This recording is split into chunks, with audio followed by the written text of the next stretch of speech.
Acoustic Fills, take one. Boom.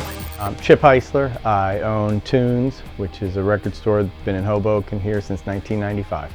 So you go from Towns Van Zandt to R.L. Burnside, That's awesome. which is nice.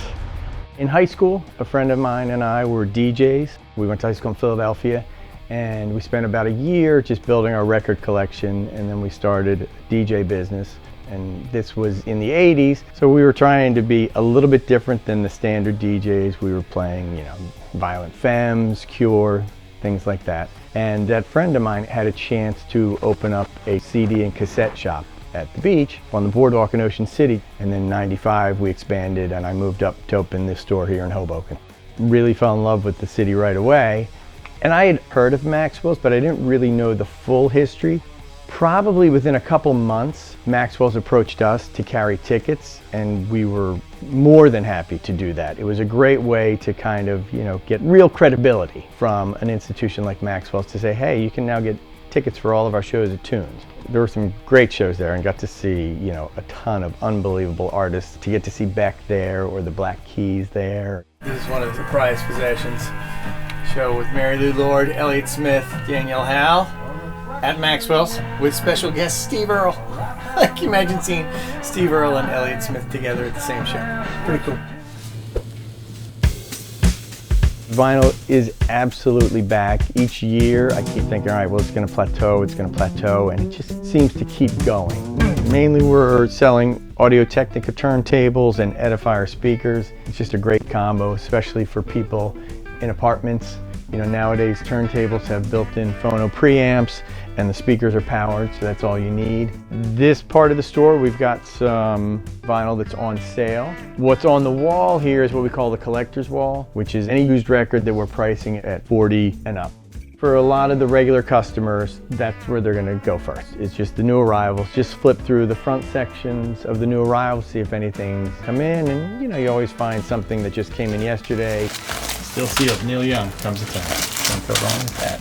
We do separate things by, you've got R&B, blues, reggae, hip hop, country, folk, jazz, and then this side of the store is all of our new vinyl, and that's just alphabetical A to Z. These are all boxes of vinyl. This is the new used that's in the pipeline. I just acquired a couple really nice collections that we'll be working through, every day adding stuff. The best part of what we do is when you basically inherit somebody's record collection, CD collection.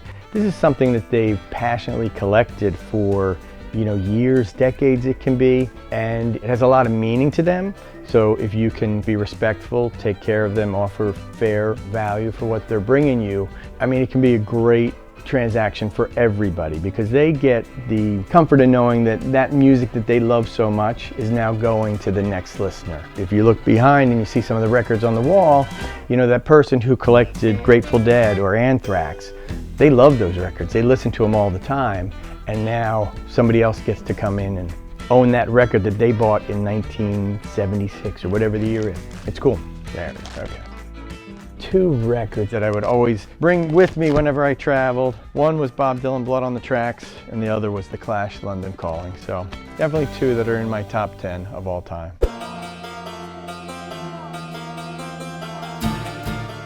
For so many people who are a bit younger, they never experienced music in a physical format. They didn't build a CD collection. Everything that they got for music was either streamed, or before that it was hard drive space and files. So for them, vinyl is so appealing because it's a real tangible item, and it allows them to be more involved in the whole listening process.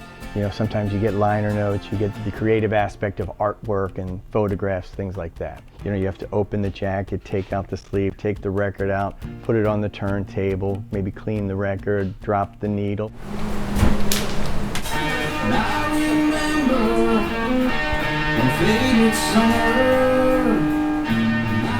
You love putting something on and having somebody come up and ask you, hey, what's that? It's always a good feeling.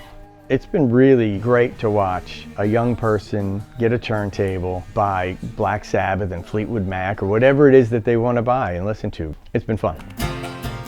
Record Store Day has been unbelievable. Year after year, we seem to set a new sales record. We know we're going to have a line, and they do a great job promoting the day and the event. And it really is, you know, a day to celebrate independent record stores. And they come up with a list of unique items that are only available at independent record stores that have signed up and are part of the, you know, the pledged RSD stores on that day.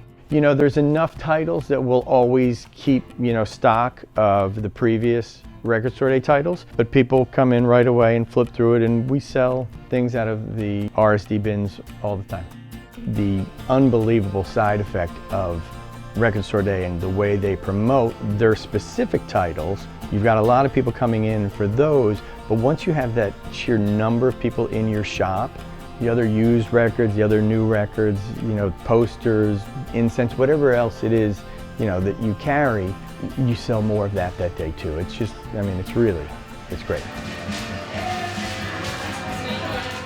I think that towns need things like record stores and bookstores, and if you can have ones that are independently owned, I think it just really adds to that town. You know, those are two things, books and music, that people really have a passion for, and it's not just stopping in to pick something up, it's about coming in and, you know, kind of having that experience of being in those shops. So we're definitely proud to be an independent record store in this country, and specifically in Hoboken.